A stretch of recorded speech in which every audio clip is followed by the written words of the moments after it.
Bluff City Media presents The Anthony Sain Show with your host, Anthony Sain. Now, let's get to the show.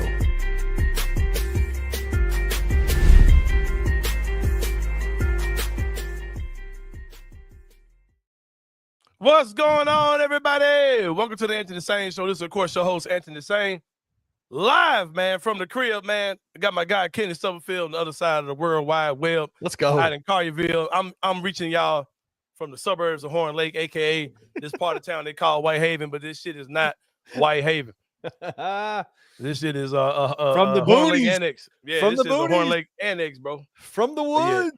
I love my neighborhood though, man. Shout out to my neighborhood. Shout out to my neighbors, man. My brother came over to the house yesterday. Yeah. For the first time since I moved in here, and he was like, he said, "Yeah, I don't really know what this is, where I am, like, but it's cool though." He said, "I like the neighborhood," and said he liked the house, and I wanted him to come a little earlier because something I have in this house that I did not have in my previous home is I'm kind of there are actually kids here in the neighborhood that play outside. There's like a lot of kids that all come outside and play.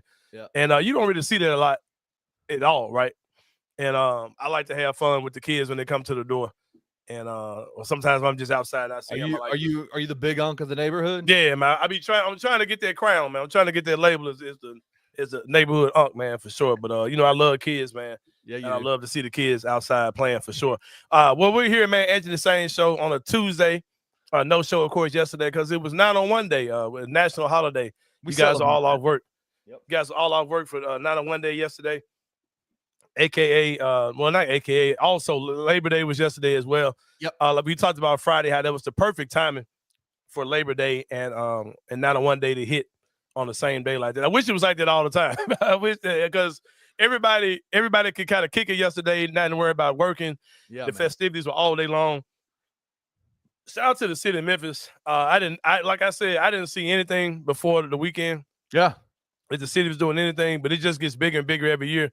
And the pictures of last year, the pictures from this year looks absolutely crazy, bro. I said, and I had plans to go down there, man. I had my little outfit and everything. I was going down there. I said, no, I'm good. I had started feeling a little under the weather Friday morning. Yeah. And I had to go see my good people at Champions Pharmacy, man, to get the world famous. I got to get them on the show too, man, because they take care of me at Champions Pharmacy. I got to get them out here, man, to get some free pub in this joint. I ain't gonna hold you. But they gave me 2 bottles of cough syrup, and man, the Sain household got right on that joint over the weekend, man. Trust and believe. I'm back 1,000% today. I started struggling Friday night though, but I got my mind right. Yep. Thanks to the good people at Champions Pharmacy. Go check them out. I don't know their website. Go check them out. This is not an ad. Yeah, but man. It can be. but yeah, man. So I got my mind right on that. It could be Champions Pharmacy. We could have. It could be, man. You see this bottom space right here, right there. Hey, could be. You could be there, possibly. But you know what, though, bro? They are. I don't know if you really know the historical legacy of Champions Pharmacy. Been around since 1955.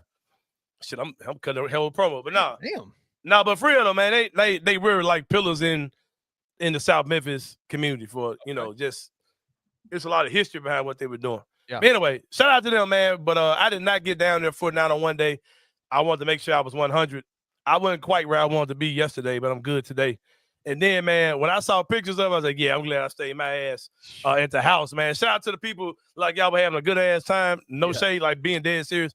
Yeah. I wish I could have been down there, but I physically could not have been down there. Like, no, like my anxiety would have.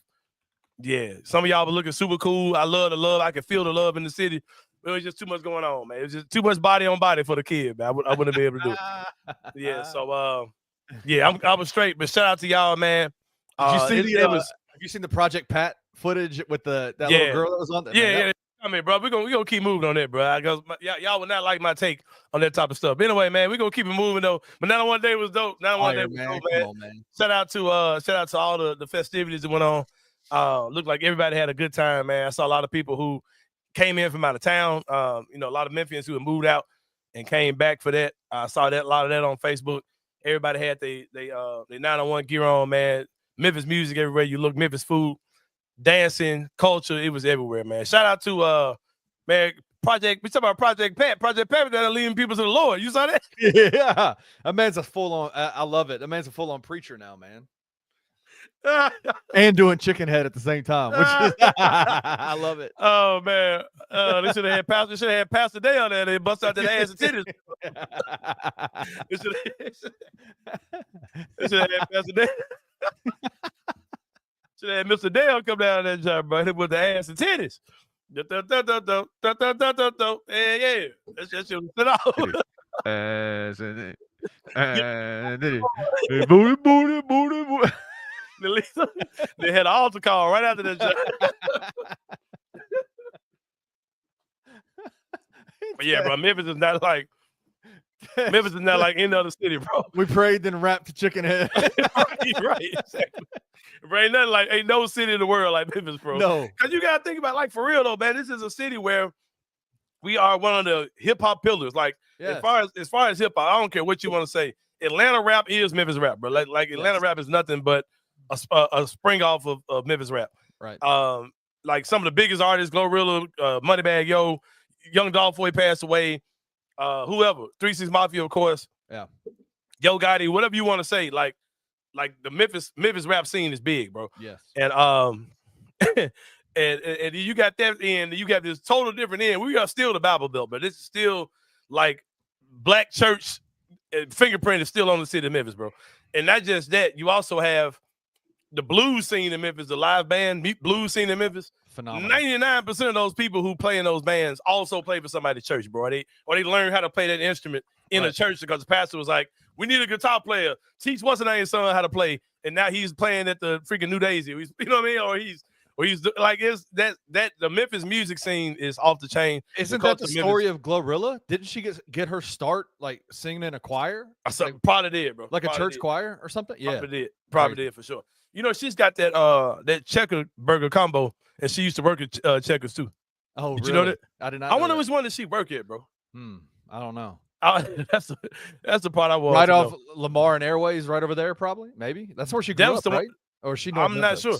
I thought she lived. Yeah, I thought she lived in North Memphis somewhere. Okay, I don't know. So, with that being said, I don't even know where Checkers is. The only Checkers I know about in the city are the one up here, Lamar Airways. Where I used to. Not Lamar Airways. Yeah, it is. I went there all the time. I went Lamar and Peabody, the one I'm talking about.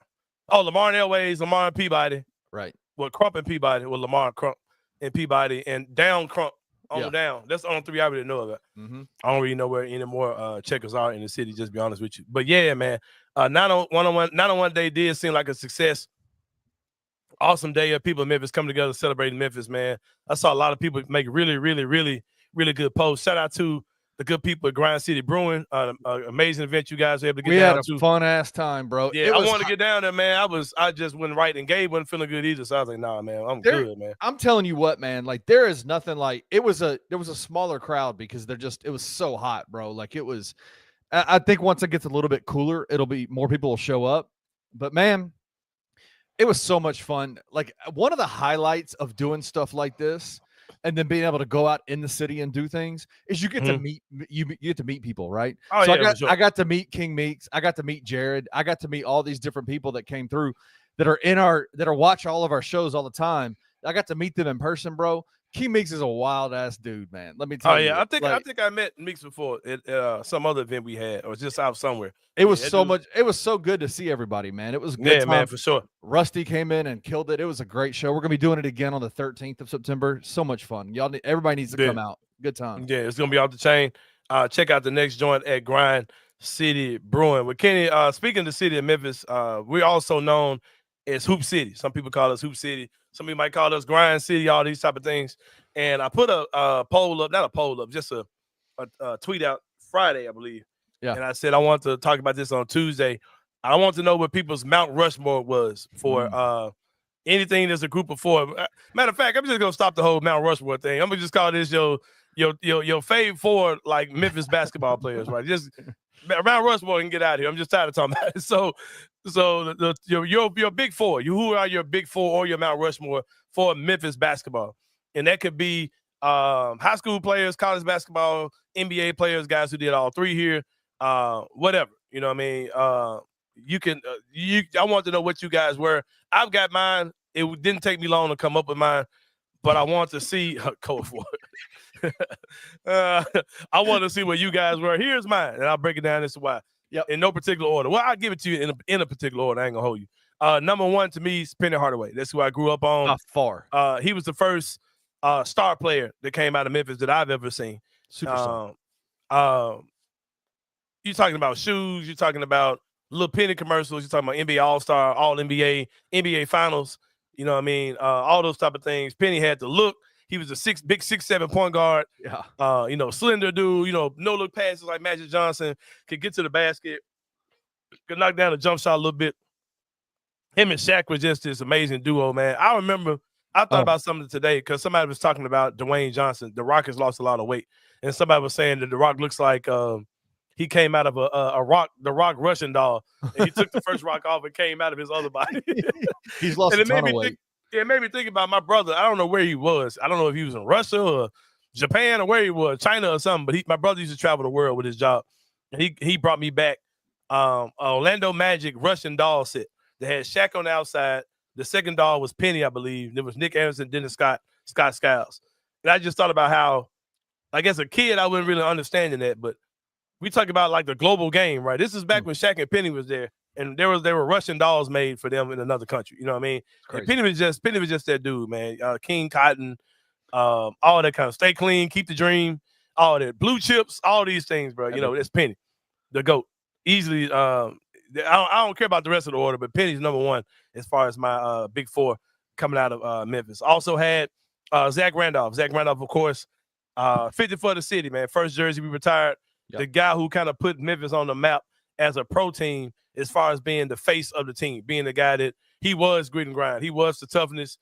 All these things that you talked about that Memphis was known for. He was the guy that seemed like to be the big bully on the block. Yes. To that carried that label and that moniker of grit and grind like none other on and off the court. And like we had this debate in the group chat the other day about Tony Allen's place in Memphis history. And I was like, bro, y'all are talking about more bravado than anything. Y'all talking about stuff that really ain't got nothing to do with nothing. And I get it, but that's not something I'm going to weigh over, actual basketball stuff. But Z-Bo was, the all-star leading scorer, all those things for the team. The guy who actually won playoff series for the Grizzlies. Shout out to you, Marcus. No shade, but shade. Shout out Z-Bo for actually, carrying us to playoff wins. But anyway, I digress. But Zach Randolph, 50 for the city, number 2, man. And I'm going to tell you, when I knew Z-Bo was something special to this city was the day that I knew this before then, but this really sealed it. When his mom passed away. Oh, yeah. And he came back and the emotions in that arena, like people crying, including me, crying when Z-Bo came back and his mom passed away. That was it. That was it, bro. Yeah. Number 3 to me, Ja Morant, global superstar. That Ja 3 shoe. I don't think we understand that shoe is about to go fucking nuts this year, bro. That shoe, especially when they drop that, if they drop this Nike 4U thing like they're talking about doing, that shoe is gonna be, you're gonna see that shoe everywhere, bro. That shoe is gonna be like shoe of the year for sure.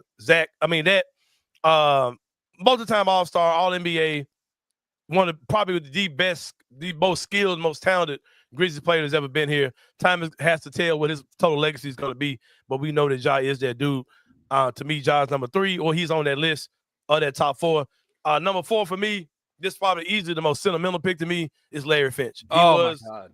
He was when I was a little kid, and there was a lot of Tiger basketball players that came and go, but I knew the little short guy with the natural cut that was on the sideline, the chubby guy that was the coach. They had the Finch vanilla ice cream. Shout out to Angel Food Ice Cream, the Finch vanilla, the French vanilla ice cream with the blue swirls in it, bro, with the blue and gray swirls, with number food coloring. But it was, that was the Finch vanilla ice cream. I just remember him being a guy that my dad used to always like. The fact that we had a black coach meant something to my dad. It was like the hugest thing in the world. My dad was a Boston Celtics fan when I was a kid. I wrote an article about this for the Flyer one time too, and it kind of blew up. My dad was a Boston Celtics fan as a kid, strictly because the Boston Celtics coach was Casey Jones, and everybody knew the black people didn't fool with Boston Celtics, bro. My dad was a Celtics fan because my dad's thing was anytime that a black man is, because he was like, the players are the players are the employees. He said the coaches, that's a man that they trust to be a leader, and my dad used to always think that black coaches were amazing. So, Larry Finch was the coach of the team. And then things before me was that, he was the best player on the national championship team that went there. one of the best guards probably I ever came through Memphis. That stuff doesn't matter to me. It's all sentimental. He was the coach of the team when I was a little kid. That's strictly why he's there. There were people who threw other names out to me. This list ain't valid unless it's got Keith Lee on it. I'm 45. I did not see a second of Keith Lee playing basketball. If it did, I don't remember it. The farthest back I remember with Memphis as far as guys on the team is a little bit of Andre Turner, maybe, and Elliot Perry. As far back as I go. I don't have any memories of Keith Lee. And I'm not going to get up here and talk about somebody that I don't have any memories with. That's why I told you Larry Finch. I don't know anything about him as a player. I just know him as Larry Finch, the coach. I'm not going to pretend it means anything else. I've heard people throw out Derrick Rose. What other names have I seen? Mark, of course, Zebo, Tony, all those type of things. But that's mine. That's my four. My Mount Rushmore, so to speak, of Memphis basketball. Kenny, what's yours, bro? Let me see. Man, I'm with you. Like, it's tough because, like, if I were to call my dad right now and talk to him, he would have some names. He would have. I mean, Keith Lee would be on his list, obviously. Gene Bartow. Yeah, he would have. I mean, Keith Lee. He talks about Keith Lee more than anybody. That in terms of like just the historical side of Memphis basketball. Obviously, he talks about Larry Finch. I got one for you. I totally agree with your four. I think your four is great. I got an honorable mention, and it's someone that nobody has talked about, and it's not because of what he did on the floor, because he didn't play back then. But friend of the program, his grandfather, Leonard Draper. Facts, bro. Leonard Draper. He ain't in my vote, but he bro, as far as like influence, like facts, facts. If Leonard Draper, if you sat down with him today, and I don't even want to guess how old he is, this dude is brilliant, and the hand he's had on every aspect of Memphis basketball. Every aspect of Memphis basketball. Like, let me big facts. This is like way back in the day, because and before I was alive, my dad was barely. I mean, he was in his teens probably, but we think about the history of Memphis basketball and how Memphis basketball is like the Memphis Tiger basketball program is like massively influential in our city. But for a long time, bro, it wasn't that way. It was historically in the way. It was historically in the way. It was historically a university that the kids from the inner city, kids from the city of Memphis, black kids from the city of Memphis would not go to school there because of the way that the University of Memphis moved in the city. It was it was in a lot of ways like 2025. It was kind of racist in a lot by right? Like, you don't say. Like, I don't know exactly how all of it worked out, but if you sit down and you talk, Leonard Draper was asked by the University of Memphis, we want to change the narrative, the perceptions of the University of Memphis in the city. And Leonard Draper is the guy who got Larry Finch to stay in Memphis instead of going to Tulane and playing in New Orleans. And that is like everything that's happened since then can all fall back on the hands of what Leonard Draper did to keep Larry Finch in the city. And so, man, for real, like, I know he did stuff like what me and you did in the, like, working in the community centers, like building up basketball in the city, just doing so much to like promote basketball in Memphis. If it weren't for Leonard Draper, like, all of this stuff, Penny Hardaway being the head coach at the University of Memphis right now, playing for the University of Memphis, all that might not have happened if not for Leonard Draper. So Leonard Draper is like right there in terms of like honorable mention. In terms of the Memphis, just making Memphis Hoop City. Honestly. Yeah, for sure. Like, a lot of people don't really know the story, and you didn't really have time to share the whole details of the story. But Google it is all I got to say. That man had a lot of influence on so many things. And Trey, little slick ass, right there in the mix. You know what I'm saying? For real, right there in the mix. Of course, he in the mix. You know, he in the bloodline, like, for sure. But yeah, man, put yours in the comments, man. I do want to hear and see more of what you guys list are for the greatest. Who you think the big four are when it comes down to Memphis basketball. But Kenny, I know one thing. You making debate about what players are going to be in your big four for Memphis basketball. But there's only one. There's only a big one, Kenny Stubblefield. I put my Kendrick Lamar on y'all when it comes down to pest control here in the city of Memphis, man. And that is clearly oh Jesus Christ. We'll come back to that. God. Grade A pest control. I saw something that needed to be fumigated by Grade A Pest just came on my screen, man. Check out Grade A Pest. 20 years of service offering pest and rodent control here in the city of Memphis. Homegrown business by my guy, Reggie Alexander. That man been celebrating his birthday for a week, I think, man. That man, he just not told everybody thank you for the birthday stuff and posted pictures with his wife and stuff. I said, look at my guy, man. That man kicked it this weekend, man. Yeah, man. But shout out to my boy, Reggie Alexander, local Memphian, man. Went to high school with me. Great guy. Great father, man. Great, just guy of integrity, man. Came from the corporate America world to your house, man. This ain't some schmo Kenny Stubblefield. He just got out of jail and bought some bug equipment off of Amazon. Now you trying to come in your house stealing shit. This is a real legit guy, man. You know what I'm saying? For real, man. This is my guy, Reggie Alexander. Come check him out. Give him a call, 901-628-4867. You can shoot him a text to the same number, 901-628-4867. Shoot him an email at gradeapservices@gmail.com. Committed to excellence by applying human and pet-friendly products that are safe and highly efficient to meet your pet's needs. Okay, Stubblefield, before we move on, man, speaking of pets, man, you got something scratching on your calf muscle, man, that you got over the weekend. Yeah. Go on, pull that jut up, man. Go on, pull that jut up, man. It literally happened like 2 hours ago. I know. I've been at Trilogy today, man, and I made sure. So, and I'm going to put out a video on this. I made a bet, Anthony, on this show. Right. And I do not squelch on my bet. Before you get started, man, y'all go ahead. You already got up there now. Look at that, man. Hey, that's not real talk, bro. It's a testament of how cold the people at Trilogy is. That artist did not make that image. That image was made by Wayno in the chat. Wayno in the chat. He took Wayno's image and made that mug a splitting image of God. I mean, I'm telling you, he hit that joint like literally on the nose, bro. You know what was scary? In the original that Wayno sent, the flag that says BCM had your name up. Had your name in it. And you were like, bro, don't you dare. Put my name on.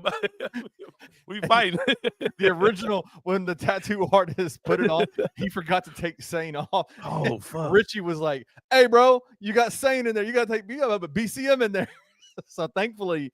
You talking about before he started inking you, though? Before he started inking. Oh, man, that should have been so funny, bro. Man, that shit would have been funny as hell, bro. It went down today, man. It went down today. I got it. It's hard, man. It's hard. It's on my right calf. Look at that calf, that pure, well-defined calf muscle. Right. Yeah, man. But you know, when it comes down to, like, I love to point out the natural comedy between the difference of cultures, right? Over in the black culture, when we bet, it might be $20, $100, $50, something like that. Something to eat, you know, a 6-pack. White people, we bet, we put permanent shit on our body and eat like a piece of infused with life juice. That type of stuff. Everybody's saying it's AI. Bro, hold on. Hey, that shit cold. I know you guys. You finna show us them on your leg. Boom! Ain't no AI, baby. Oh, that shit crazy. How you? Hey, brother, pause. So you hiking your leg up like that? I had to get it to you. Pause. So you being able to hike your leg up like that for the camera in this motherfucker. Hey, bro, go to break, bro. Hey, we about to go to break, man. When we come back, it's gonna be time for the 3-pointer on Anthony Sain Show. See you guys in a bit.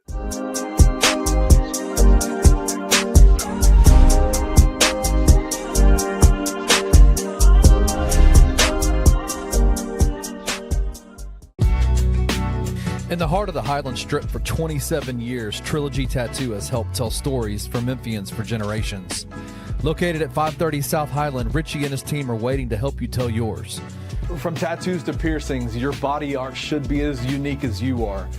Voted a Memphis Flyer top 3 tattoo shop in the city of Memphis since day one. Your story will be safe here at Trilogy Tattoo. Open 7 days a week, Monday through Saturday, 11 to 11, and 3 to 11 on Sundays. They have convenient times waiting on you. Let Trilogy Tattoo help you tell your story.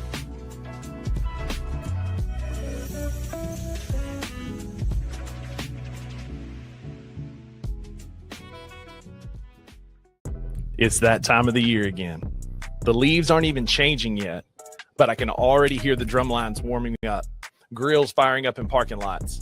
No sport knows better how to disappear for 9 months and still have us obsessing over it every single day. Now, as college football comes back, so does the chaos. And the pageantry, it's undefeated. Where else can you see 100,000 strong cheer for the dotting of an I, a leprechaun hitting the gritty on your sideline, or hear 90,000 people scream in unison spelling out C-A-T-S as the only word the entire state of Kentucky can spell? So buckle up, folks, because from now until January, it's nothing but Saturdays filled with last-second field goals, heartbreak, miracle catches, and loud mics and full pints right here at Grind City Brewing. Let's go, baby. Let's go. Tune in to College Football Saturdays throughout the college football season live from Grind City Brewing and the Bluff City Media YouTube channel. Looking for an alternative to alcohol or conventional medicine? Check out Ounce of Hope, a Memphis-based dispensary with 2 local stores in the Sanderland Center and on South Cooper Street. You can get all the products you need in a location convenient to you. Each store offers an intentional shopping experience with dedicated bud tenders to answer all of your questions, from product selection and mushroom blends to our personal favorite, the Delta 9 seltzers. You gotta try the Peach Buzz.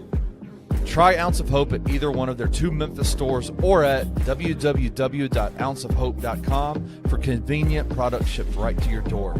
Use the promo code BluffCity for 15% off any order, excluding sale items. Cannot be used in conjunction with other promotions or discounts. One use per customer.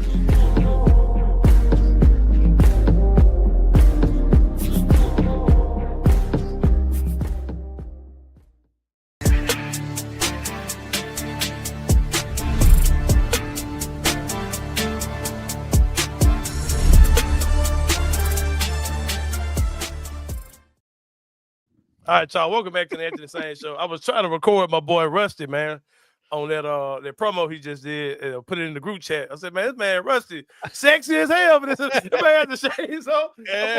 That boy reading the lines he wrote the night before. Hey, man, it's a full on that, and that was only like a minute of a 3 or 4 minute monologue. That man was killing it, bro. Getting in his bag, getting in his Reese Davis bag. Right, that man thought he was what's my guy, man? But, oh, God, what's his name with NBC, bro? God damn it. Oh, the Olympics guy, man. Oh, shit. Bob Costas. Man, that guy got his Bob Costas bag. Hell Bob yeah. Costas in his mug.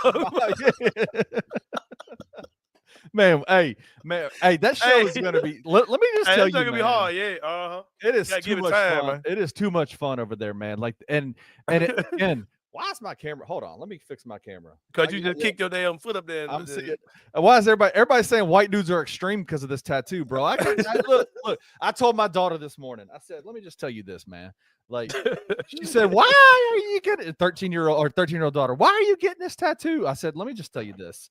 You only live once, man. Have some fun. Go enjoy yourself. I can think of some fun shit to do, man. They ain't really on my list, but hey, what's fun to you, man? Who am I to yuck your yum, man? We gonna talk about that at the end of the show too, man. We're gonna talk about at the end of the show, man. Y'all do what the fuck y'all want to do out here. Just leave me out of it. That's what we talk about at the end of the show, man. But anyway, Kenny, we are back.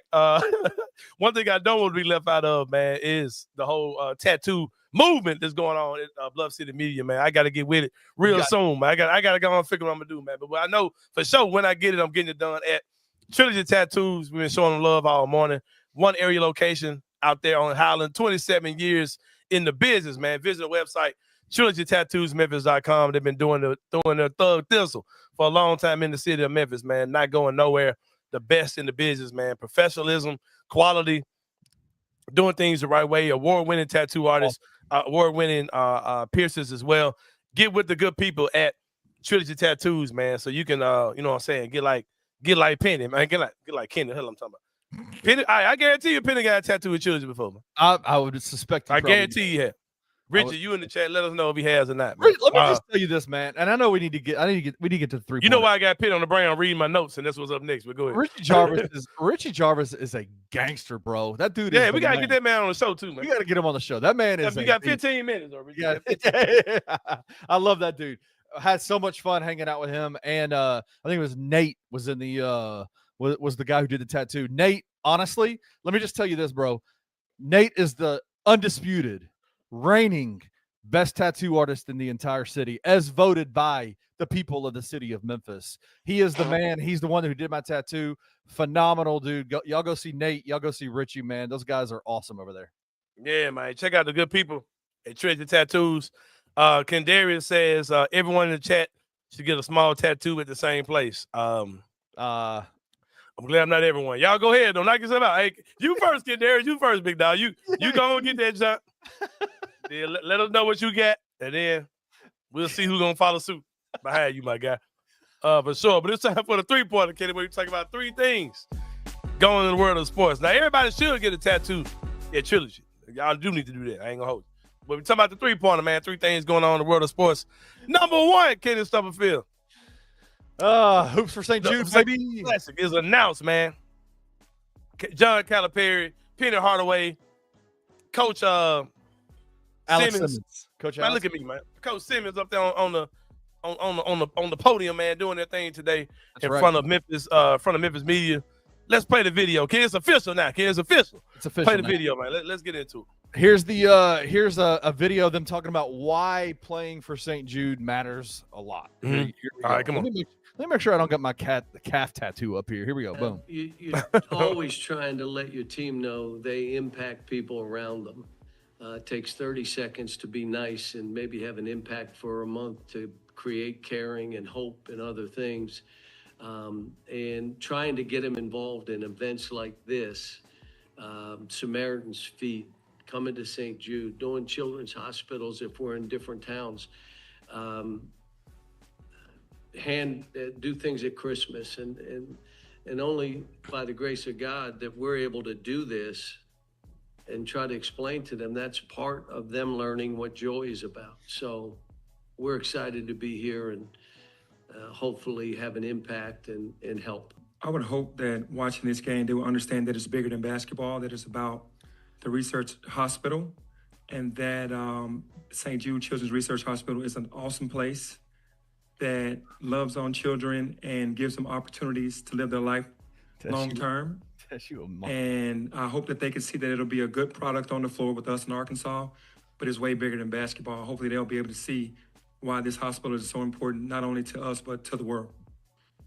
You know, Alana, one of our pillars in our program is to make sure that we're taking care of each other. No matter what situation we're in, on the court, off the court, we have to make sure we're taking care of each other. And so when we have opportunities to do this, we feel like we're taking care of St. Jude, we're taking care of the city of Memphis, and of course we're taking care of each other on the court when we go to battle with Vanderbilt and whoever else. So we just want to make sure we take care of each other all the time. Like Eric Roberts over there. Y'all are so messed up. Hey, she got picked yesterday and she couldn't make it to the thing. She looked like a mannequin though. That wasn't a picture, but that was a video. She was just sitting super still, mouth open, like she wasn't breathing. Damn. This video might be a little bit messed up. I accidentally jacked it up. I was running late, but this is a video about why Memphis, like, people have been clamoring for John Calipari to come back to Memphis and coach against the University of Memphis Tigers. This is fun, man. Like, I'll just say this: John Calipari, you might dislike him, but he is one of the most captivating people. Like, when it comes to being on the microphone and answering questions, phenomenal. Just opportunity, I think, to have Arkansas come into town with former coach John Calipari. But this is what they had to say. Thing is, this is bigger than that game. Well, this is about what we all can do for St. Jude, but this is also about what we can do for the University of Memphis and what we can do for this great city. You know, I think, again, I got players over here. I see Sean, Jeremy. I see 2 Seans, and who else? Do I have any? Is Willie here? Who we got there? Okay, Billy's over there. So we want to honor them too. The guys that played here during that time, and we want to honor this city. I mean, this city drew Ellen and I to this job. And the diversity was part of the reason we wanted to be here and be a part of this. It's part of the strength of this city, and it should be recognized in what St. Jude is doing to honor Fred Smith, putting his name on the court. Come on now, what Fred Smith did as an individual for this town, it's crazy. And just one last thing, Coach. There are many people here and that I wish I could recognize all of you, that your families and what you did to help us build the city, the university, and the basketball program that I coached. We could have never done it if we didn't all do it together. And so to be able to come back and honor all those people, it's more than bad. And I told Penny, I'm not just coming back to play a game. Let's do something. And so this is great. Well, there it is. You got to give a lot of credit to, our athletic department, Tim Duncan and our AD, Ed Scott. We put our minds together to try to figure out the best opportunity for us to honestly make money for the hospital. And what a better opportunity and a better man and a better team to come in at the right moment for us to be able to play this game. It came about with conversation, and we initially, wanted Arkansas. We wanted it, and we knew we had to make it work because, like Cal said, it's about all the former players. I'm obviously born and raised in Memphis. I understand what Cal did for this city. He and I have a really good relationship, so it's never been anything me versus him. It's always been together. So this game to me was even bigger than basketball, because him coming back and to see all these former players and a lot of people in the stands that helped him build a program, like he said, I think it was important for us to get Arkansas. That was going to be our first, second, and third choice, and then after that, who else? But honestly, we really wanted him to come back. And in the fashion in which he's coming back, bringing all his former players and even the people that worked in the program that aren't in the program anymore to come back as well, I think it'll be a great day all around for Memphis. If y'all think, yeah, man, shout out. If y'all think that Penny Hardaway isn't even though it's an exhibition game, if y'all think Penny Hardaway ain't motivated to put that belt to ass to John Calipari's Arkansas team, you're outside your mind. That man, they're both.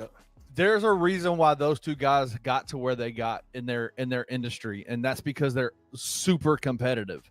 That is going to be an epic matchup. I cannot wait to see that game. That is going to be so much fun. And on top of that, it's going to raise a lot of money for St. Jude. Shout out to Vanderbilt. Shout out to Alex Simmons and the Memphis Tiger women's basketball team. It's going to be a great night. Yeah, we're going to sit here for a minute on that, man.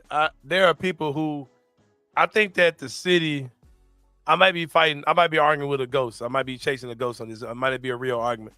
But I know there are a lot of people in the city. Well, I'd assume there are a lot of people who still feel a way about Calipari, right? And I think at this point in time, man, not only is it time to get over that and not have any ill feelings about him, I think it's also time to celebrate John Calipari in the area when he was here, bro. And that team, all those players. And that was a very fun run, bro, when Calipari was here. and I know he left the way he left and all these type of things, bro, like that man did what he had to do what he wanted to do, bro, and he got a national championship out of it. And because college basketball is ugly, bro. And before you start grandstanding, not even counting the stuff we done got in trouble for, but Penny did some weird ass shit too when it comes down to like going to get dudes who are already on campus at another school and transfers and all that. Like man, whatever. Like, it's time has passed on that. It's time to celebrate that. I think it's going to be an amazing game for St. Jude, man. I'm excited this is happening. I ain't bought a ticket to nothing in a long time, Kenny. Yeah. And I still won't, but it seems like a dope ass game. Hey, I was contemplating buying tickets for the Tiger football game the other day. I said, bro, I'm not paying $30 to see Memphis play Chattanooga. Like, no, bro. That's for one ticket. No, I'm not. I'm not doing it. Not doing it. Had a parking pass. I would have had to buy 2 tickets being gave. No, $60 for Memphis versus Chattanooga sounds nuts. I went on the website. That's how much it cost. So, but yeah. But I did have a guy tell me next game. Let him know he got me. But yeah, man. Shout out to that. That game's gonna be dope. But speaking of Memphis versus Chattanooga, Kenny, our Memphis Tigers, man, beat the shit out of UT Chat. Yeah, beat the shit out on Saturday. Brendan Lewis, man. Who knew we had a dual threat? Who knew we had Michael Vick back there? What'd you think about it? What'd you think about him? Did you get to watch? It's hard to tell, man. I'm not trying to shade or nothing, but it's really hard to tell against who we were playing against. Even though Chat normally does, they do stand on their defense. They typically do have a pretty good defensive team. I gotta see him. Give me a couple more games. He's not a bad quarterback. He can play though. I see why the decision was made. He can play. Like he can play for real. He had 1 interception, 200 yards passing, 81 on the ground. Did pass for 1 touchdown. 2 touchdowns. 78% passing. If that holds up, he'll be the greatest quarterback of all time. let alone at the University of Memphis. But Well, I think he's going to. Crazy is four of those incomplete passes were dropped. Man, what was it? Who was the guy that just kept dropping passes? Man, who is this guy? He's a redshirt freshman, Dorsey. Hey, he about to be in a blue shirt wearing in the crowd. He's gonna be up there with go Tigers, go with it with some pom poms. Anthony, will you buy me a ticket? That's what he's gonna be saying. Hell no, I'm saying, me get your ticket. No, yeah, man. Hey, the boys looking good too. Yeah, cause that gray uniform was cold, bro. With the white shit, with the 901 helmet, yeah, that 901 helmet went hard. That was hard, bro. Yeah. I don't know if Jaron still goes by Jaron or his name is legally Trip or number 8 now. I don't know what Jaron doing, but he was in the building. Had the blue, but of course this man had the glue. Of course this man had the tiger blue cut off sweatshirt, bro, with number 8 on the back, bro. Like Jaron, I got you a different breed, bro. I got questions, bro. Like why? Jaron doing the most as a person, bro. Like why? Why? Listen, I know I get tattoos on my calf. But come on, man. Right, just sit this one out, man. Should I sit this one out? All right. Now go ahead, get your shit out, man. What's going on? Like, what is this, man? Like, bro, Jared is in this weird guy era, but like let that man cook though, man. Okay, let him cook. That's fine. Jesus. Like, bro, where you get that shirt? Like, did you plan this out like months ago? You was coming to this game? Oh, yeah. I need a royal blue. I need a tiger blue sweatshirt, man, sleeveless. Number 8 on the back. My question is less about Jaron and it's more about who is your designer, bro? Like, hey, Jaron, you swagging though, bro. Okay. All right. Listen. I guess when you are a 25-year-old, how old is he? 25, 26? When He's 20, about to turn 26. When you're 26 years old, a millionaire, in fantastic shape, and can 7 feet tall, and just you can wear whatever you want, and who's gonna say anything to you? Yeah, like, Jesus, man, like that man came out there. He had some big ass G's on. He has some real big G's. Like, bro, where you get that? Like, is that part of the Jaron collection? Like, did he already have happen to have a tiger blue cut off sweatshirt already in the? Did he already had it in the arsenal? No, I guarantee you that was designed specifically for. He called his size. Let me get something that's Memphis-ish. Yeah, come and drop. Like, what line did that come from? Like, I got questions. Jared probably never thrown a football in his life, bro. Yeah, let me get something, kind of Memphis-ish with the Ocho on the back. So put it in a calligraphy font. More of a. Like, could you just imagine? Could you imagine Zach Randolph? Old Times New Roman Trajan Pro 8 on the back. Like, could you imagine? Go ahead, bro. Debo with a sexy ass football set. Hey, bro, Jared better be good this year, but that could be that very well might keep him off my Mount Rushmore top 4. Hey, shout out to Memphis though, man. Hey, last time I asked a question, bro. I said, when was the last time Memphis had a dual threat quarterback? Somebody was like, Cordell Jenkins in '88. I'm like, bro, it's fucking 30 years ago. Like, what are you talking about, bro? Somebody in the Discord gave a name of the dude, and it was like back in the 80s. Somebody said the same dude on Twitter. Somebody in the Discord was like, motherfucker, I wasn't alive. Like, what do I give a fuck? In the 80s. Jesus. I'm gonna play with Xavier Crawford and shit. Like, man, play with the leather helmets, bro. Like, what are we talking about? Dual threat. With the big gray helmet with the big ass tiger on the side. Man, Tiger wasn't even leaping. The tiger was just standing there. Just standing there. Wearing Jaron's outfit from the tiger was leaping. Them on the tippy toe.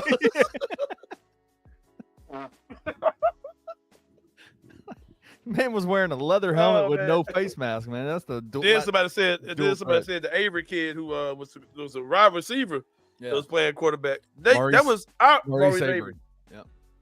I remember that kind of being the year where they kind of felt like D'Angelo had a wasted year, maybe because he didn't have a quarterback. It was something weird about that season. And then D'Angelo got questioned for not being tough or something like that because something happened. Like he played a game but didn't start or something happened, bro. Yeah, I don't know. Something weird, but that was just a weird year for Tiger football. I remember that big time, man. But yeah, Memphis Tigers. I Got a game coming up Saturday, Kenny Stubblefield. Yeah, they do. And according to FanDuel, they are big-time favorites over there at FanDuel for the game against the Georgia State Panthers. And y'all have a little bit better understanding of what my guy Brendan Lewis might be. Not too much better. I don't know if you guys I don't know if the game's coming on television or not, but the Tigers are ESPN Plus again. Well, yeah, it's TV. It's TV. Bro, it's TV today, bro. You watch it on the app just like you watch it in another app. Yes. So Tigers are a 13.5-point favorite in that game. The money line is at minus 530 for the Tigers to win. Total point total 54.5 is minus 110 as the combined points. That's a lot of points, bro. They didn't hit that against Chattanooga, did they? What was the final score? I forget the final score. I don't think it was. I think Memphis had like 40, maybe. I don't think the other team scored more than 14. Well, they scored 10, I think, in that game. Yeah. Yeah, that's a lot. Yeah, did you see? So the Georgia State game is interesting because they played Ole Miss this past week and got smoked 63-7. Like, it was ugly. Yeah. Georgia State had I don't know if it was their starting wide receiver, one of their wide receivers before the game stole a chain off an Ole Miss dude's neck in the middle of warmups. He was the guy, like, I think he is a transfer in from like one of the Power 4 schools. And he got benched for the entire game. They ended up losing 63-7. In the last 2 days, they have signed a new quarterback to come in, and he's been in college football for 8 years. His name is, I think, JT Finley. Brendan Lewis. Oh no. Hey, you seen this? Go ahead. Seth Hennigan's come back to play for Georgia State. Right. But now, so this is going to be, I think, a tougher game than the UT Chat game. But Memphis is a 2-touchdown favorite on the road, which is kind of wild. Crazy. And here's it's a road game. Okay. Yeah, it's a road game, and the reason why is Ryan Silverfield talked about it in the post game or in the press conference on Monday. In 2017, Anthony, so 9 years ago, Memphis was supposed to go to Georgia State and play Georgia State. There was a hurricane in Central Florida, and they had to cancel the Memphis UCF conference game from back in that season, and so they rescheduled the Memphis UCF game for that day. Memphis paid Georgia State $1 million to not play that game. They had to reschedule it. This is the reason why Memphis is playing Georgia State on the road in 2025, because 9 years ago a game got rescheduled because of a hurricane. So that's crazy. Yeah, that's crazy. I'm sure that probably helps their bottom line. I'm not sure a ton of people coming just because Memphis is on the marquee, but we'll see. Ready to get into this number 3. Been looking at this whole weekend. Yeah, this kind of stuff gets me, Kenny Stubblefield. There's so much I got to say about this. Ray Lewis had comments about Shannon Sharpe on some. So I've heard conservative podcasts. I don't get into the political stuff, but I did hear that this is a pretty conservative guy. It is. Right-wing brother, this podcast he was on. We got clips of what Ray Lewis said, as well as Shannon Sharpe's reply. I have seen this Ray Lewis clip already. I've not seen the Shannon Sharpe, so I'm watching it for the first time with you who may be watching it for the first time as well. Let's get into it. Yeah, here we go. Shannon Sharpe, did you think he was one day going to be a good TV guy personality? Yeah. So you knew he was made for TV? Yeah. And would he say he's going to do it? Yes, he had already started prepping. How much before he retired did he come? He'd been started. Oh, so he's known he's going to be doing that. Yeah. So you're not surprised by the success he's having with his podcast and TV and him and Skip and Stephen A., all that stuff? No, I'm not surprised. I'm shocked at his content. I wouldn't, in a million years, the things that Shannon has said now or did now, I would never believe that Shannon would say or do any of this. Like what? Simply, I take drinking. Shannon, in my entire career, I've never saw Shannon with a drink. Ever. Like it was against the law, right? Because he had some stuff in his family that he didn't want to follow that. And then so I kind of started to watch him, and then we kind of went our own separate ways because I'm like, you're going to take that route. I can't go that route. Never can go that route. And that route is to become so worldly that you become popular because you're talking about ignorance, right? A lot of times, a lot of these gossip conversations that they're having and bringing up all this stuff, I'm not going to do that. Wow, having a gossip I'm not conversation. in the business for that. I'm in life to try to teach people what does it mean to be a better man or get back to the kingdom. you know. And a lot of times, like, and a lot of the guys get in trouble with these podcasts and things, man, because everybody wants the follower, everybody wants to be popular, everybody wants to make money, but that's a tight rope into what you call influence and popularity. Like, the devil has the ability to make you popular. God has the ability to give you influence, that when people see you, they see an image of him. And that's the thing for me that started to switch with not just Shannon, but just a couple of people. I'm like, wow, you would switch out like that? Really? And I would never, ever. Why? Because of the respect that I have for my mother, my daughters, my granddaughters, life, period. Like, and I think men, given these new platforms, we've overrode what the platform is actually for. The platform is supposed to help somebody find a new direction. We don't help. Everybody just gets on. Like, everybody's talking now. Everybody got a podcast. Everybody's is the new marriage coach. Everybody's the new relationship coach. Why you on a podcast? And ain't nobody coaching themselves. Because if you were coaching yourself, and it says power of life and death is found in the tongue, then go back and check out a couple of episodes and ask yourself, Jesus do you Christ, give life King? or do you give death? And that's why, me personally, I kind of do my own thing, stay in my own lane. You're not, though. Fuck out of here. Go to. I can't wait to see what Shannon said. I've watched it. Wait till you see it. It's all right. Come on. I know he got his ass. I got nothing bad to say. Sorry. Because a lot of things when you tolerate it, I'm gonna go ahead and say my thing. Whatever transpired, I'll bite my tongue. I'll be the bigger person. I'll walk away. Hey, you right. Cause you know why, Ocho? It's low hanging fruit. Yeah. You know how I know? Cause your boy, you looking at him, he low hanging fruit. And there are a lot of people taking your shot at your boy. Come on now. Y'all can have it. Y'all got it. Y'all got me.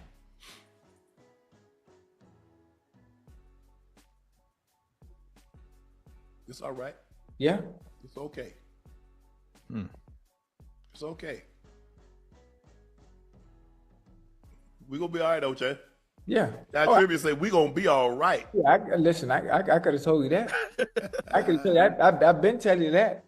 Yeah. So everybody want to pile on. Everybody jump on now. Hey, we got him down, Ocho. We got him down. The best time to, hey, let me get my lick now. Mm-hmm. Everybody want to get a lick now because when your boy was doing good, you hear. Oh, he's doing good now. Have a whole lot to say. Yeah. Everybody got something to say. Mm-hmm. Hey, I ain't gonna hold you, bro. Yep. Ray Lewis weak as hell for all That's this. weak like, as real, hell. Bro, that shit weak as hell, bro. Yeah, I'm gonna tell you, I'm gonna pull back the layers of Anthony Sain real quick. Man, when I first got saved, bro, everybody in the world was going to hell except for me. Everybody. And I remember being that silly and ignorant and probably giving a horrible reputation for me, not just me, but the person I also called myself representing as well. I'm sure I had to do a lot of repenting because of where I was when I first got saved. Ray Lewis, you've been with the Lord, man, 30 years. Like, how are you still on this old goofball mentality? This is what kids in the Lord do, man. Like what you doing. Like, bro, anyway, bro. Man, you speaking. Here's the thing. Fact, why would you? I didn't know, Ray Lewis. I didn't know that Shannon Sharpe had alcoholism in his family. That ain't my business. You put it out there, bro. And I don't know if he put it out there public or not. It might have been public, but why make it even more public by getting on somebody else's platform and putting that man's family business out there? When has Shannon said anything about his transgressions, bro? His murder charge and all that type of stuff. I remember watching a porno. So wild. And Ray Lewis went in the scene, but it was like one of them hip hop. I don't know nothing about this, but there was an era where it was like hip hop porn, where it'd be like porn scenes and they'd show like some cultural shit, some rapping or basketball or shit like that. Anyway, Ray Lewis was in this video in the nightclub, right? On some hoes, right? They had some bunch of girls stripping and shit. And Ray Lewis was in the video, like in the nightclub. Like, bro, like, come on, bro. You weren't born this guy that you are right now, bro. Like, you had to go down that path, and the path wasn't linear, fam. It clearly wasn't linear. Yours involved a murder allegation. Yep. Something that Shannon Sharpe ain't never been accused of. You know what I mean? and there's levels to this. And never there's levels gone to on this. never gone on his podcast and publicly outed probably the stuff that he knows behind the scenes. Yeah. You know what I'm saying? Like, come on, bro. Like, what did you gain by doing it? And I know what you gained. The high ground. That's what he gained. You try to get into this conservative media thing because you want to be approved by that demographic, whatever. You want to be, whatever. I'm gonna let y'all do all that political talk. I ain't got time for it. There's nothing more. I'll go the religious talk for a second. There's nothing more. There's nothing more gross, and I'm overzealous. I'm experiencing it right now with some family members, with the school that one of my nephews goes to. It's a Green Bee. You know what I'm talking about. He is brand new to this school, and it is a school that is founded on Christian principles. Shout out to them. Let them do their thing. Right. The levels of just disgust that they are treating my nephew with because they have Christian in their name is wild to me. And and that's the part that I think is so gross about this, is that like the willingness, the hypocrisy to get up on a podcast platform and literally take a dude who you've shed blood, sweat, and tears with on a football field and say, and like take the moral high ground on things when you have your own skeletons in the closet. Have you called him and say, hey, Shannon, you good, bro? Hey, bro, let's go hang out. Let's go have a drink. Even whatever, you know what I'm saying? Like, come on, bro. This is when you really supposed to be there for the man. Don't kick him while you're down. The hypocrisy is stunning, bro. Buffoon and coon for the ethos, man. Come on, bro. The hypocrisy is stunning, and it's really what's sad is it's not surprising at all. Man, that shit nasty, bro. It's nasty business, but it's not surprising. And you can tell that shit hurt Shannon too, bro. That hurt him. You could tell. And shout out to Shannon Sharpe. We can say whatever you want about him and about the things that he's done, whatever. But man, that man stood on business and said, "You know what, man? You could tell he wanted to go low, right? Like he wanted to, it hurt him, and he's like, I'm not gonna hurt you the way you hurt me, man. Like that's not what I do." Yep. Man, the man knocked that man for drinking. Crazy, man. But we never saw that man drink, but we never saw you kill nobody. Yeah. You did it, bro. Jesus. This shit crazy, man. But Shannon Sharpe and Ray Lewis, Kenny, of course, were teammates with the Baltimore Ravens. Yep. NFL season kicks off this Sunday, man. It's going down. They're Baltimore Ravens take on the Buffalo Bills. Numbers for that as well, man. Yep. The Baltimore Ravens are -1.5 underdog. This is gonna be a fire ass game too, man, between the Ravens and the Bills. I ain't an NFL guy. I'm gonna have to watch this joint though. My guy Josh Allen, man. My guy Jackson, man. Look at that guy, looking like Lamar Jackson, man. Lamar Jackson. He ain't play football, man. Y'all be scared as hell if you see that dude on the street, man. Look at that mother. Anyway, man. The face of fear. Face of fear. That's the national face of fear, right there. Look at that brother, man. Hey, you would not be wearing nothing. Got to do no Lamar Jackson. Definitely not no jersey if that brother wasn't a football player. But anyway. The money line. I'm sure Ray Lewis would be talking shit about him too, honestly. Right. Yeah. This man got dreads for. What you got dreads for? Man, come on, man. Man's got tattoos. I wouldn't do that. Oh, you'll tattoo your body? I bet Ray Lewis got tattoos too. Anyway, money line -108. The over-under is 50.5 points. It's a lot of points. It's going to be a fire. It's a lot of points too, even in an NFL game. Check it out. Yep. That is this Sunday between the Baltimore Ravens and the Buffalo Bills. Okay, we're about to take a break.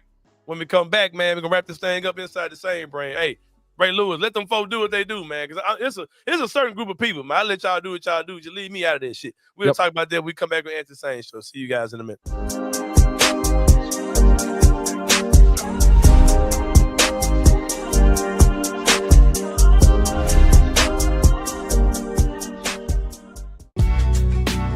In the heart of the Highland Strip for 27 years, Trilogy Tattoo has helped tell stories for Memphians for generations. Located at 530 South Highland, Richie and his team are waiting to help you tell yours.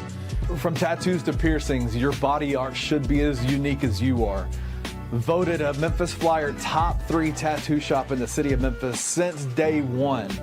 Your story will be safe here at Trilogy Tattoo. Open 7 days a week, Monday through Saturday, 11 to 11, and 3 to 11 on Sundays. They have convenient times waiting on you. Let Trilogy Tattoo help you tell your story.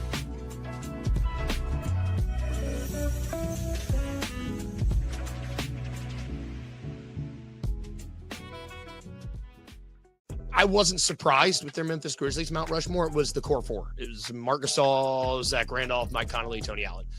Would this be your Mount Rushmore at this point? I agree 100%. I mean, Jaren has won some awards and Ja has gotten some accolades, but I just don't think they're quite to that pantheon yet. Again, a player's best ability is availability. Jaren is coming along, but I don't think he's quite there yet. But these guys walked so that the Grizz next gen could run. They were responsible for helping kind of bring us into this new age and new direction. And so I think for as far as importance to the franchise so far, and again, Ja is our first ever superstar, which is an accolade and amazing thing in and of itself. I think that there is a path for Ja and Jaren to be on this list. They're just not there yet. Again, but as far as production and on-court antics, he's not there yet. Tune into The Daily Grind with your host, Luke Hatmaker, every Monday through Friday at 7:30 a.m. live on the Bluff City Media YouTube channel.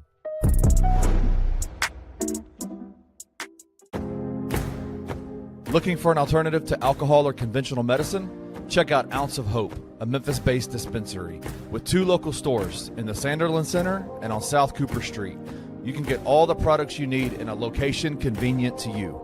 Each store offers an intentional shopping experience with dedicated bud tenders to answer all of your questions, from product selection and mushroom blends to our personal favorite, the Delta 9 seltzers. You gotta try the Peach Buzz. Try Ounce of Hope at either one of their 2 Memphis stores or at www.ounceofhope.com for convenient products shipped right to your door. Use the promo code BluffCity for 15% off any order, excluding sale items. Cannot be used in conjunction with other promotions or discounts. One use per customer.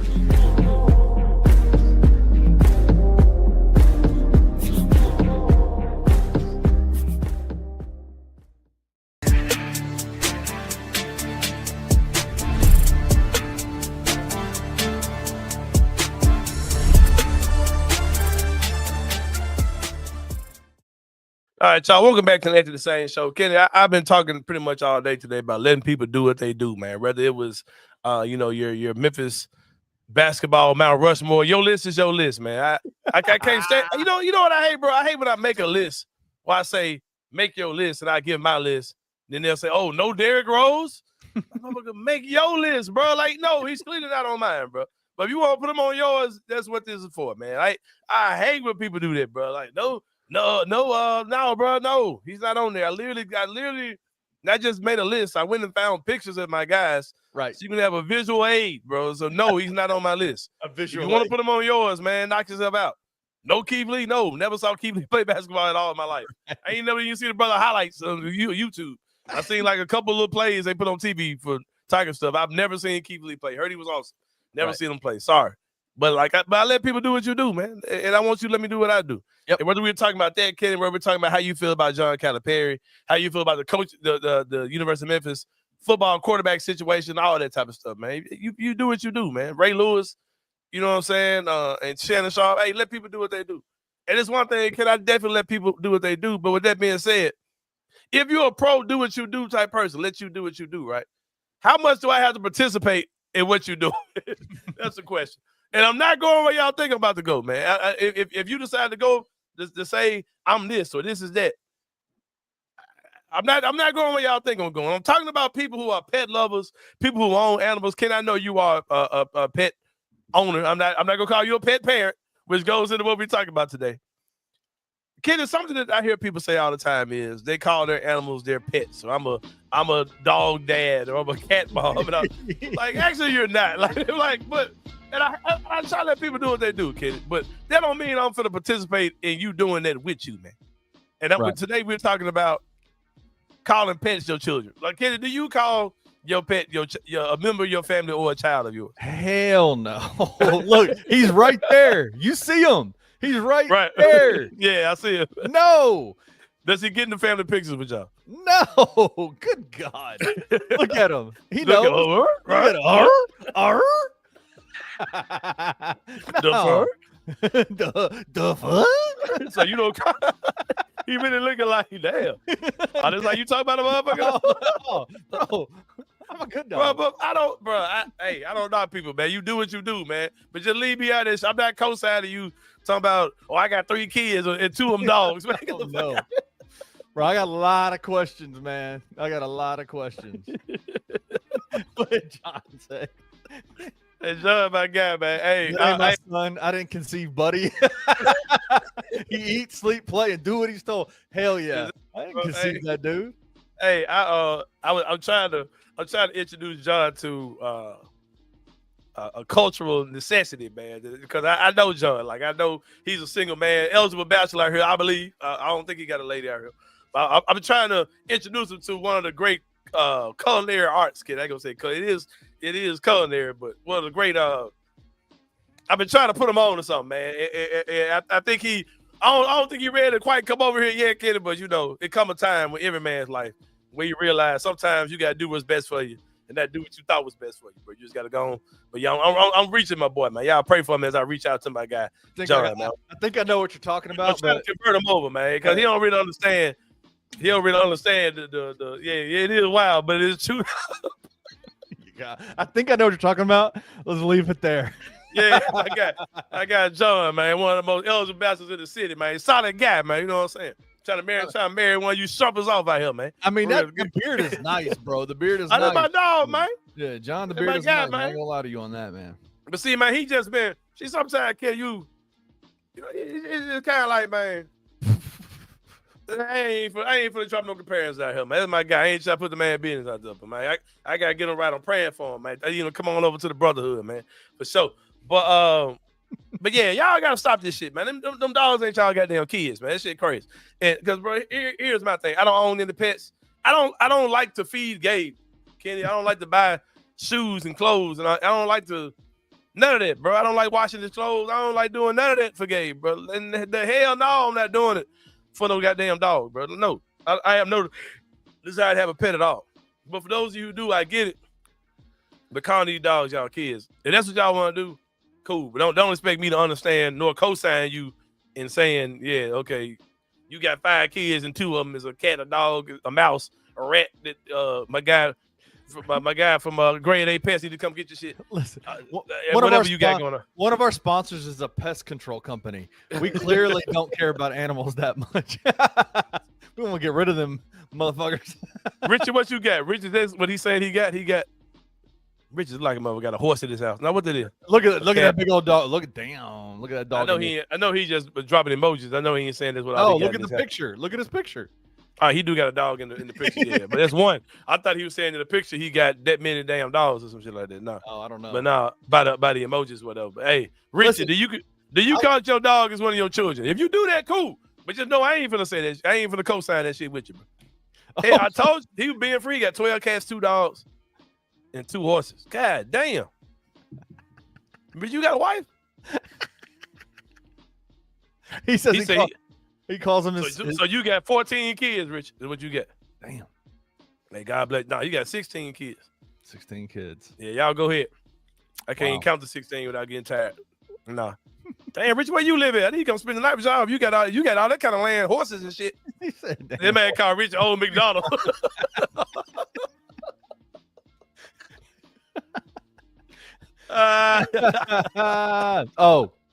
He said his wife is rich, why you got all the medals. Hey. There it is. Hey, y'all go ahead, man. Hey, like I said, I'm not a pet lover, a pet owner. But for those of you who are, I ain't gonna say I get it. But I'm gonna let y'all do what y'all do, man. But I'm just gonna get out y'all way though, because if y'all start talking about fur babies and all this, I got a fur baby for your ass.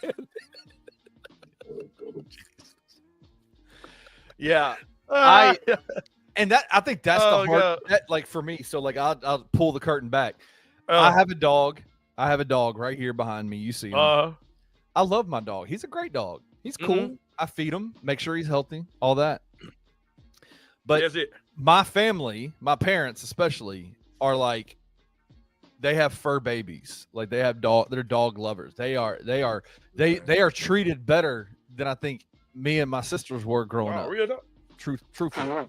And I think like the hard part for me is that in the dog world, in the animal loving world, if you're not as infatuated with your animal, then you're not you don't truly love your pet. And that's the part that I'm like, I like my dog. Like, he's cool. But man, I used to work with this crazy ass girl, man, in a restaurant. They used to be on all the animal lovers. I was like, lady, get the fuck out of here with this. I don't give a goddamn. And you ain't gonna make me feel bad for not giving a damn. Like, for real. And I was I was at work, man, at my last job. All right, let me talk about this without getting too deep into the weeds, because this lady's no longer with this lady I'm talking about. But she was an animal lover, and she was like saying that she had got news that her animal passed away, right? Right. And she left work like she took bereavement. She went and took bereavement, huh? Oh no. I had to walk out the room, bro. I was like, all right, bro, I'm going to laugh. If I stay here 2 seconds longer, I'm gonna laugh, bro. Oh People were like, oh my God. Like, take as much time as you need. I was like, bro. I was like, bro, come on. What are we doing, bro?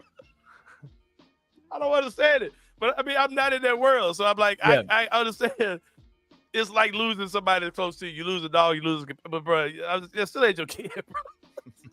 I'm sorry, bro. It doesn't fit anybody.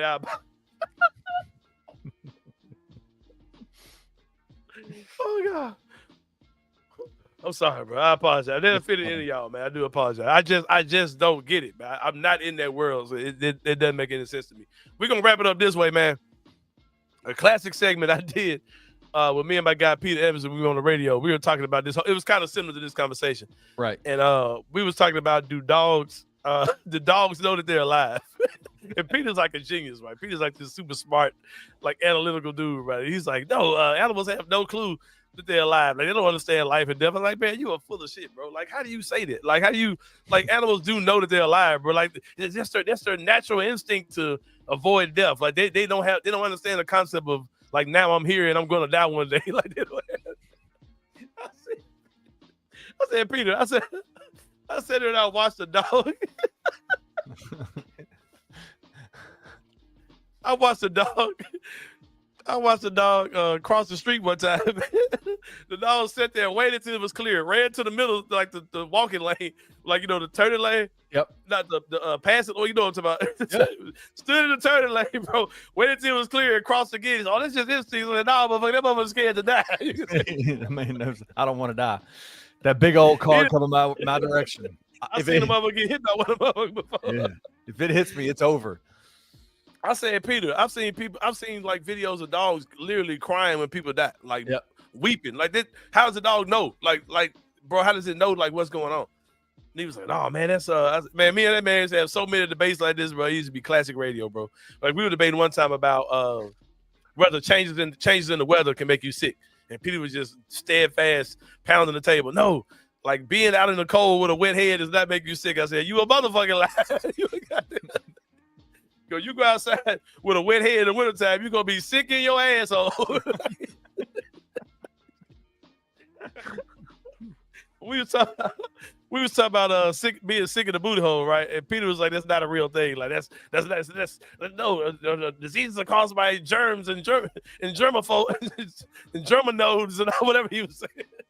German nodules, whatever the hell he was saying, right? So I was like, bro, I hear what you're saying. But if you go outside with a wet head and it's cold outside and raining and all this shit, you go get sick in your ass. We were talking about being sick in the booty hole. Like, did he even know what that meant? He said, yeah, man, I've heard it before. And I asked Greg Gaston, has he ever heard the term sick in the booty hole, right? He said the what? I remember that. I remember that conversation. And Greg said, yep. Greg said, man, my Italian mother says some crazy stuff, but sick in the booty hole was never one of them. I'll just say this, man. I am stunned. I'm stunned that y'all show didn't last on 5-6. Bro, exactly. Who would have thought? Who would have thought? Hey, I knew it was over when they interrupted us to play Donald Trump live on Clay Travis. I knew. I said, "Oh yeah, I ain't gonna be here." Oh, it's over. Oh yeah, I might as well get these checks while I can. In fact, let's go back to the Anthony and Peter show where they're talking about sick booty holes. Right. Let's interrupt this wholesome conversation to put on our president. The criminals coming across the border. Man, when I knew the day it within my first few weeks over there. No, I'm gonna tell y'all a story, man. No, I ain't gonna get too deep in the weeds in there because y'all probably ready to go. We'll talk about this another time. I'll tell you, we'll have story time tomorrow. And I'll talk about I ain't gonna get too far in there, bro. Who gives a crap, bro? We'll talk about that another time. But yeah, man, for Kenny Summerfield, this is Anthony Sain. We'll see y'all tomorrow, man. We out. Thank you for listening to the Anthony Sain Show. If you enjoyed this episode, leave a rating and a review wherever you download your podcasts. Also, like and subscribe to the Bluff City Media YouTube page. We'll see you back here next time.